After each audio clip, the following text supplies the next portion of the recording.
Alright guys, let's talk about it. Diablo 4 versus Path of Exile. Which one is better? I constantly get asked this question while I'm playing either Diablo or Path of Exile because more recently, the brand new Path of Exile League came out, and I've been streaming a lot of it, and a lot of people maybe followed me recently for Diablo, and they're like, oh, did you quit Diablo? And the answer is no. Certain times, there's a certain league that happens, and what most content creators do is they will play Path of Exile for a while, and then after a couple weeks or a couple months, they stop playing, they play another action RPG because that one has a new season. Think of it kind of like Fortnite or any other video game. They have seasons, and usually when an action RPG has a brand new season, you have to start basically from level 1, just like you would in Diablo, just like you would in Path of Exile, just like in Torchlight or any other action RPG.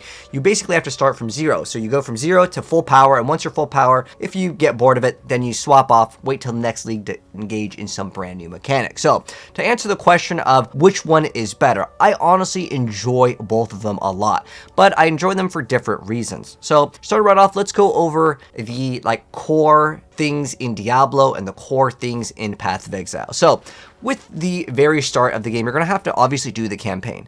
And on top of that, Diablo costs money and Path of Exile is free. That is a huge difference in these two games. So if you're like, I see a lot of people talking about Path of Exile more recently because the brand new league started, should I buy it or play it? And the answer to that is I would highly recommend trying out Path of Exile as it's free. This is not a sponsored video or anything like that, but Diablo is still a pretty solid game if you're interested in the campaign. There's a campaign that you can engage in, and there's a story, and everything's narrated, and it's a pretty good overall experience, I would say, for someone that's just kind of entering into the action RPG genre, like maybe they haven't played before. Whereas Path of Exile, the core of the game is quite hard. It is not very beginner friendly. I recommend you guys to follow a guide. I have a beginner's guide already uploaded, and I'll link that down below in case you guys want to try out the game. Where Diablo is more nice in terms of the campaign for a narration, a story. Now, Path of Exile does have that too, but there's not some cutscenes, and there's not really too many special things that you're doing during this campaign. It's basically go from point A to point B and just go boom, boom, boom, boom, boom. You're doing all of these things here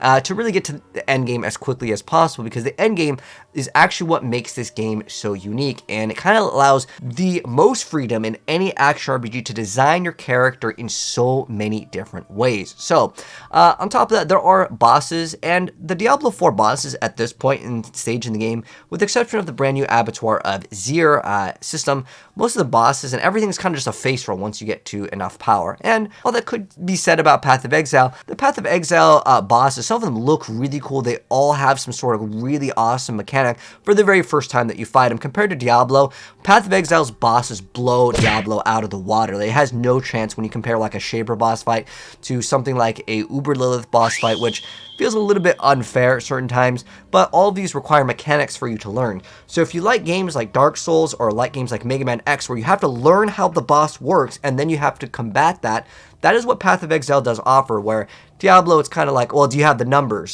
If the numbers are good, then you're slamming the boss, and you don't even have to worry about any mechanics, which I think is kind of disappointing, and I hope in the future Diablo can adjust this to make the bosses kind of more worthwhile, because right now, you just slam as much damage as possible, and you can do that with Path of Exile. I mean, you can get to the point where you do so much damage that you one-shot things, but for the average player, they will never reach that, where in Diablo, it's very realistic to go ahead and make a Hoda Barb and do an easy, quick little one-shot combo. The creativity in Path of Exile, like I mentioned, is so much better. So even though this whole video is going to be subjective on which one is better, I want to list some pros and some cons. So the thing with Diablo is that the skill system is very limited. Like, you have your class, and there is technically a Paragon board, but let's be honest, it's mostly numbers, as in like, oh, this gives you X amount of damage, multiplicative damage better than additive, right? You're looking at which one is going to give you the higher number, and mathematically you can make a pretty good build just to go over the numbers. But as far as Diablo goes, you kind of just pick a basic skill, then you have your core skill, then you just spam your core skill until things die. If you're out of resource, you spam your basic skill, then you have a couple buffs for your build. Maybe you have some other things that can add a little bit more damage. You have something to break CC, and then you have your ultimate, and that's kind of like the build. It's kind of forcing you to play a very specific play style, and that's one thing that Diablo does not offer you. And that could actually be a good thing, because maybe you're like, I just want to get my girlfriend or my little brother into playing a game with me as a couch co-op, then Diablo 4 is definitely going to be your sort of a game. Until you get to the Paragon board, it gets a little bit more complex, but overall, it's still just numerical stats. Whereas Path of Exile allows you to do absolutely wild and crazy things in the game. You think this skill tree is crazy? Oh wait, we're not even close to being done, because we got skill trees in your skill trees, multiple skill trees inside of skill trees, and the thing that makes this so overwhelming actually is what I get excited about when I see that, oh, there's this crazy complexity, because at the end of the day, an action RPG should be about building your character, learning how to do some crazy stuff to make the character fit whatever playstyle that you're going for. Let's go ahead and swap to some like Diablo gameplay here. I'll mix it up. But if we go look at the gameplay overall, for people that maybe play Call of Duty or Fortnite, they might not notice the difference between Diablo and Path of Exile. They just see like, oh, there's the health bars, you're spamming abilities, things are dying, whatever, right? But the thing with Path of Exile is you have so much more freedom to do crazier things. And let me just give you this as an example. This like key passive over here is called Chaos Inoculation. Your maximum life becomes only 1, but you're immune to chaos damage, which is like a damage type in this. Think of it kind of like shadow damage in Diablo. And you could build your character around certain crazier things. Remember, you only have 1 HP, and there can be other things in the game where you take damage as chaos damage, therefore all the other damage that you'd be taking gets, you know, cut in half or even lower than that. So this downside actually becomes an upside. It allows more freedom and creativity for your build, and I think this is what makes Path of Exile so attracting to players that really like to tinker around and try out really cool things. And it goes way beyond just this in general. Now, going into other things that I think is really cool with Path of Exile that Diablo doesn't really have in its current state is the creativity in its best items. Like, for example, this is one of the best items in the game. It's the Harlequin Crest, the Shaco. And what does it do that's so amazing and crazy? So it gives you life, it gives you cooldown reduction, resource, and some all stats and damage reduction, and then plus 4 ranks of skills. All it does is gives you good damage reduction, cooldown reduction is already on helmet, so it's nothing special. Resource generation is sort of unique to it, but you can get plus mana or whatever your resource is. So it doesn't do anything that crazy in terms of like, oh, I just got this item, I'm gonna do some crazy wild build with it. Whereas, for example, Path of Exile's more crazy chase items can activate your potion to be infinite, or you could have a ring over here which your projectiles come back to you, so it's like everything becomes a boomerang, but they're all fired in random directions. And some people may see that as like a downside, that you can't aim your skills. You get enough projectiles, you don't even need to aim it, and you're shooting in all the different directions and everything's coming back to you. But it is a ring slot, so you would be losing out on obviously using your ring, because the stats, other than really this, the ring is not very good. If it didn't have these 2 lines here, no one would really use this item. And so there are more unique ways and crazier things that you can do in Path of Exile. And the thing with Path of Exile, you can push your character forever. Like in terms of like your power, it almost doesn't ever stop.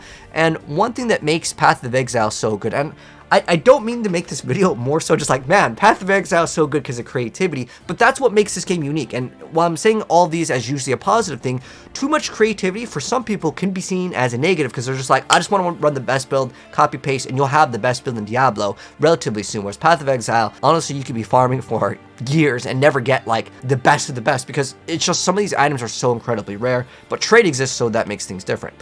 Now I was looking at like, what can you do at the end game of Diablo, right? Because if anyone's played Diablo, or if you're watching this and you follow me for Diablo and you're like, well, what are the end game activities that you can do in Path of Exile? Because in Diablo, as far as what you can do in the end game, I mean, you're seeing Abattoir of Zir, but it's basically a nightmare dungeon. All you do in Diablo 4 at the very end of the game is nightmare dungeons. That's basically what the new system is, and Abattoir of Zir is going away in January, so all you have for endgame until the new season comes out is, well, you just keep on doing nightmare dungeons. And I'm tired of nightmare dungeons, but it is the best way to actually progress in the game, because it's the only way that you can actually upgrade your glyphs in the game. But in Path of Exile, we have so many more things to do. Even though we have like the Tree of Whispers, and we technically have some other form of endgame content as far as doing the Uber bosses. After you get your like gear from them, you don't just keep on farming the Uber bosses after you get the best stuff. You want to level up your glyphs, and then after you level up your glyphs, I guess you can go into the Abattoir of Zir, but it's basically, again, a nightmare dungeon. So there's a lot less creativity in terms of what you can do at the end game, because if you really enjoy doing Grim Favors, you cannot farm that as a point of end game content, because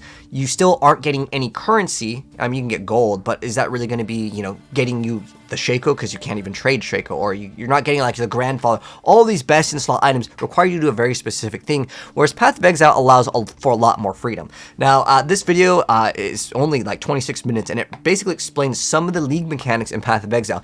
Each league mechanic in Path of Exile, every single time they get a brand new expansion, it's almost a whole new like big game inside of a game. Like this one, Delve, you're going down like this tunnel. I'm just gonna play a quick little snip of the video, but I'll also link it down below. But like there's this giant underground area that you have to like walk alongside this cart and it leaves light, and if you go outside of light, you take damage. So it requires you to stay kind of near this cart. There's so many mechanics, and I could not even explain all of the mechanics in this, like in just like a short minute video. Like I'd have to make this video like half an hour long to explain every single one.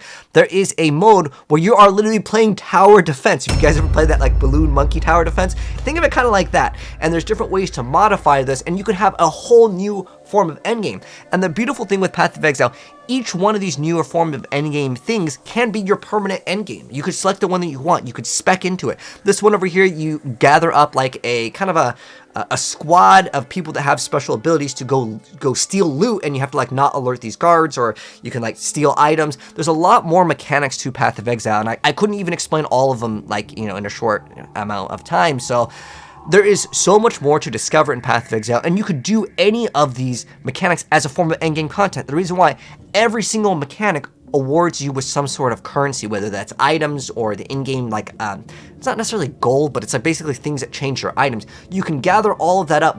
Whatever league mechanic that you want to do may drop more of a certain type, but you can get all those items, combine them, and then trade it for other items that your character can use. So everything is viable. Imagine if Diablo 4, if your favorite thing to do is Grim Favors, and you could just do Grim Favors forever. If your favorite thing to do is kill the Uber bosses, you could keep on killing the Uber bosses and trade all of the gear. That's what makes Path of Exile a lot more in terms of its lifetime like longevity that Diablo just doesn't really have. Now, I do want to say that how I personally have a lot more fun and get a lot more life out of Diablo is I literally play every single build in the game, and I've reached the point where I've almost played every single build relatively min-maxed for the most part, and that's what's keeping me interested in Diablo for right now. But once I finish that, and I only have a couple more builds to do on Druid, and then once I finish Druid, I have played every single like build in the entire game as far as like the core skills, right? You can't like you can try to make a basic attack build, but for the most part, that's not going to be something that most people will be interested in doing. When I'm talking about like every single build, I mean every single core build in the game that has a unique for it. I will build all around that and just kind of see how it works. But with Path of Exile, the beauty of the end game is like you have so many different things. Like this isn't even the skill tree. This is the Atlas tree. This unlocks at the end of the game, so you guys can try to build whatever you want to do. Do you want to do these things where you gather up a squad and you go in? Do you want to do the tower defense? What do you want to do? The freedom and options that Path of Exile offers are bar none. There's nothing that even comes close to it. So as far as answering the question, because this was the whole point of this video, is do I like this or Diablo better? So I'm going to go ahead and answer it for more so of a viewer standpoint. If you're like, you know, I haven't played an action RPG before, what should I pick up? I always recommend Diablo 3 as a great entry point to begin and learn the game, because you can spec out a lot easier in Diablo 3 and you can make a lot more mistakes in that game. And I would say, in terms of it being streamlined, Diablo 3 is way more streamlined than Diablo 4 currently is. And that is because of the way it's designed. It's more of a casual experience. And now, as much as I enjoy Diablo 2, Path of Exile allows for all of that freedom to exist, and there's just way more crazier ideas. Even though Diablo 2 Resurrected does get some support, at the end of the day, it's nowhere near the levels of Path of Exile in terms of its creativity and what you can do and the amount of content that you're getting every single season versus like a ladder reset. Maybe you get a couple rune words, which can actually affect the character. But for the most part, there's not enough content, I would say, to keep me interested in any other action RPG than Path of Exile in the current state. And like I said, I'm pretty much rounding off Diablo 4 right now as playing every single build in the entire game. That's what keeps me interested. So which one is better? Which one do I like better? I think Diablo 4, for just hopping in and playing for a little bit, you get that sense of satisfaction. And if you don't have many hours every single day to play, that doesn't mean you can't play Path of Exile, because I see all the time in the comments like, oh, I need a NASA degree to actually play Path of Exile, I need a doctorate degree, I need to know every single thing. And the answer is you really don't. If you just look at someone's build and just kind of learn how they play it and kind of copy it, after you make a good build, you can maybe understand how it works, and then you can make your own build. But I recommend in the very beginning to not get frustrated with Path of Exile, to copy someone's build that's actually like that understands the game, that can actually do Maven at least. Because if the build can't do Maven, I'd say look out for another build. But if you guys want to copy the exact same build that I'm playing this league, again, I'll have that link down below. But I like them both. Diablo is definitely a prettier game, but Path of Exile 2 is coming out in the future. So to answer the question, I like both. Diablo's more great for casual play, while Path of Exile allows more freedom. So that's kind of the answer. But if you guys enjoyed the video, drop a like on it. If you're new here, hit subscribe, turn the bell if you want to see more Diablo and Path of Exile and more gaming stuff in the future. See you on the next one. Peace.